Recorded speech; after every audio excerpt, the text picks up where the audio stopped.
예수님의 가르침과 행하신 이적들은 놀라운 것이어서 유대 땅 전체에 그 소문이 퍼졌습니다. 급기야 예루살렘으로부터 갈릴리 가버나움까지 한 부류의 유대인들이 예수님을 보려고 올라왔습니다. 그들은 다름 아닌 바리새인들과 서기관들이었습니다. 이들은 예수님께서 가르치시는 내용은 물론 행동까지 유심히 보았습니다. 자신들과 같은지 확인하기 위해서죠. 그런데 자꾸만 자기들의 가르침과 다르고 눈에 거슬리는 것들이 보입니다.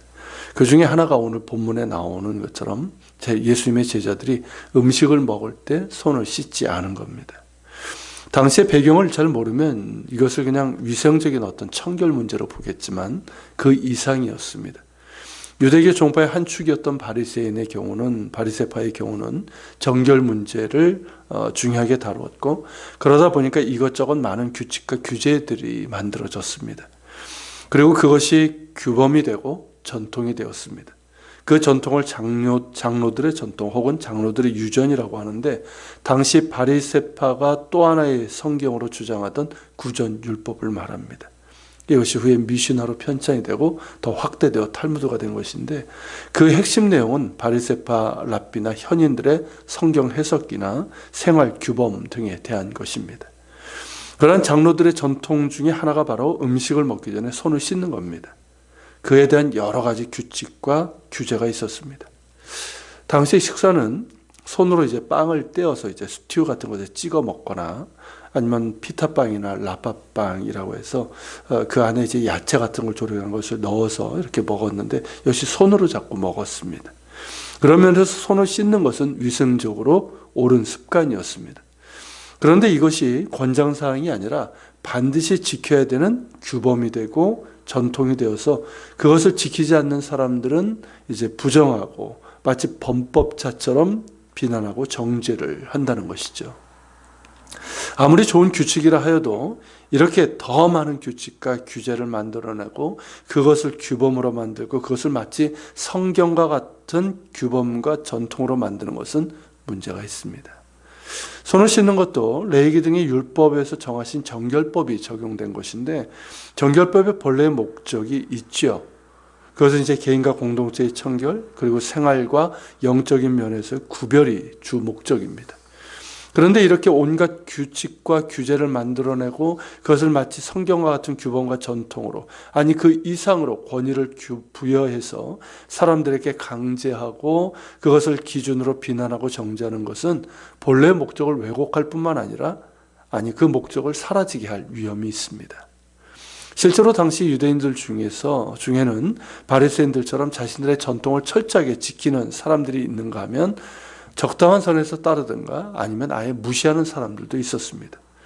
그런 사람들은 바리새파의 관점에서 보면 장로들의 전통을 범하는 부정한 자들이고 또 범법자들인 것이죠. 지금 예수님의 제자들이 그렇다는 겁니다.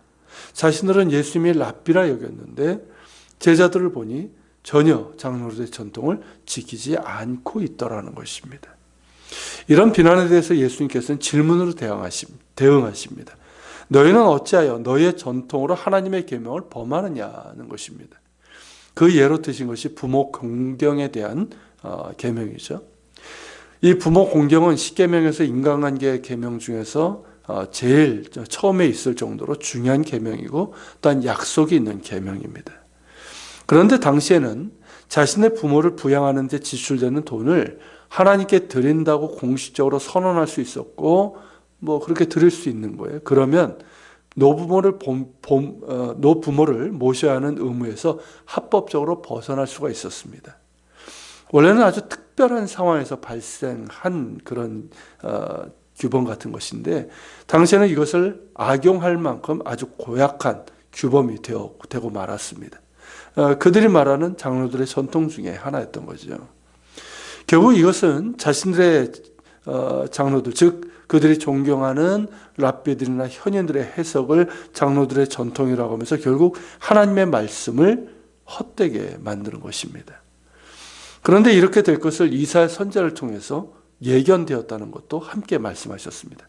그게 이제 8, 9절인데 이 백성이 입술로는 나를 공경하되 마음은 내게서 멀도다.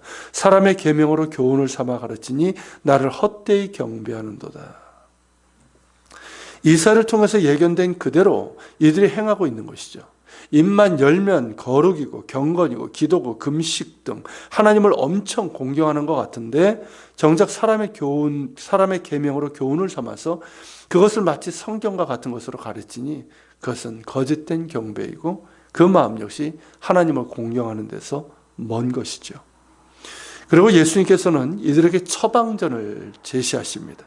바리새인들뿐만 아니라 사람들을 불러서 듣고 깨달으라고 하십니다. 그것이 11절입니다.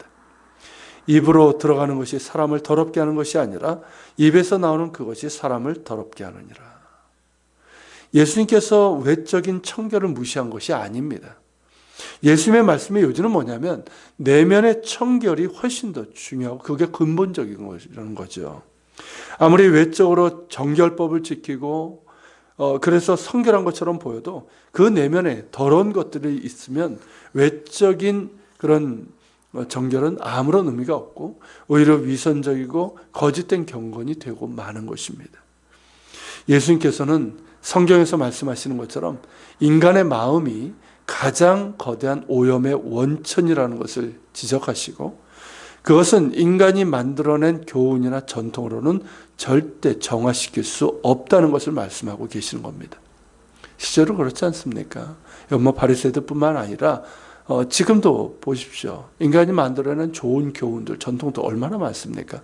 그러나 그것으로는 절대 인간의 마음속에 있는 그 거대한 오염의 원천을 정화시킬 수가 없습니다.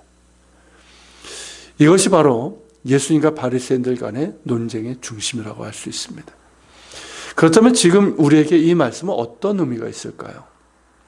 우리는 지금 바리새파의 어떤 전통이나 유전을 따르고 있지 않습니다.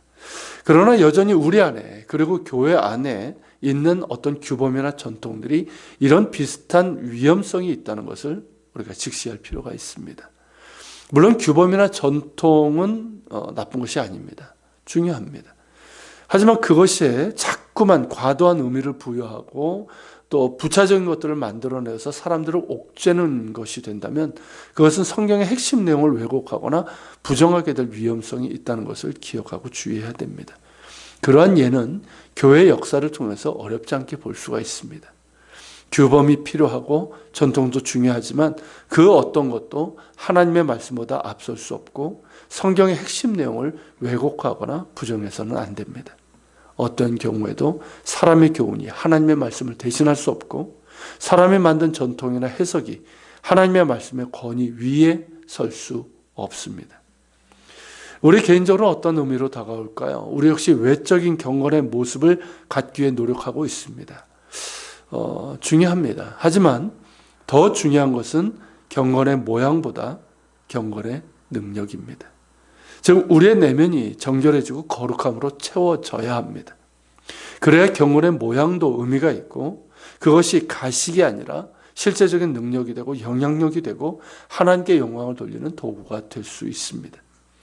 이것이 어떻게 가능할까요? 지난주일 말씀처럼 나는 그리스도와 함께 이미 십자가에 못 박혔다는 이 사실을 날마다 확인하고 또한 결정해야 합니다. 나는 죽고 예수로 사는 사람, 곧 내 안에 계신 예수님을 마음에서부터 따르고자 하고 예수님께서 나를 정결하게 하시도록 온전히 나를 주님께 드리고 따르는 시간과 삶이 있어야 합니다. 그렇게 나는 이미 예수님과 함께 십자가에 못 박혔음을 확인하고 결정하면서 나의 내면을 예수님으로 채우고 기도와 말씀 가운데 거룩하여지는 법을 배워야 합니다. 그럴 때 빛이신 주님께서 우리 안에 어둠을 몰아내실 겁니다. 그리고 당신의 거룩하신가 말씀으로 채워주셔서 우리의 내면은 정결해질 것이며 주님 닮은 인격과 삶으로 변화되고 성숙해질 것입니다. 같이 기도합시다.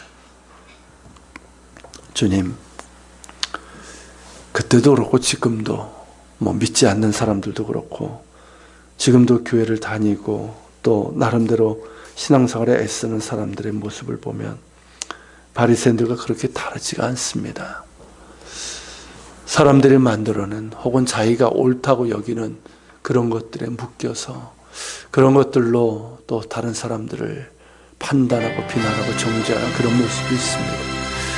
또 어떤 경우에는 교회의 어떤 규범이나 전통이 하나님의 말씀보다도 앞서고 그런 때가 그때뿐만 아니라 기독교 역사 가운데서도 계속 있어 왔습니다. 주님, 그런 일이 없도록 주님, 우리가 자각하게 도와주시고, 어떤 경우에도 사람이 만들어낸 어떤 것들이 하나님의 말씀보다 앞서지 않게 하소서. 그러나 주님, 우리가 정결하길 원하고 또 주께서도 그 우리에게 원하시는 뜻인 줄 압니다. 주님, 우리가 경건의 모양을 갖추는 것도 중요하지만 경건의 능력을 소유하게 해주시고 예수님의 말씀처럼 우리 안이 정결하길 원합니다. 우리의 내면이, 우리의 생각이, 우리 안에 있는 것들이 주님 정결하고 거룩해지길 원합니다. 이것은 주님 어떤 생활 규범이나 윤리 이런 걸로 되는 것이 아니라 예수님으로 채워질 때, 그리고 기도와 말씀으로 되는 줄 압니다. 날마다 나는 그리스도와 함께 십자가에 못 박혔음을 확인하고 결정하면서 예수님께 나 자신을, 나의 모든 것을 드리게 도와주시고 그런 가운데 주님 채워주시고 기도와 말씀 가운데 거룩하여지는 법을 배우게 하여 주시옵소서. 우리 기도하며 나아갑시다.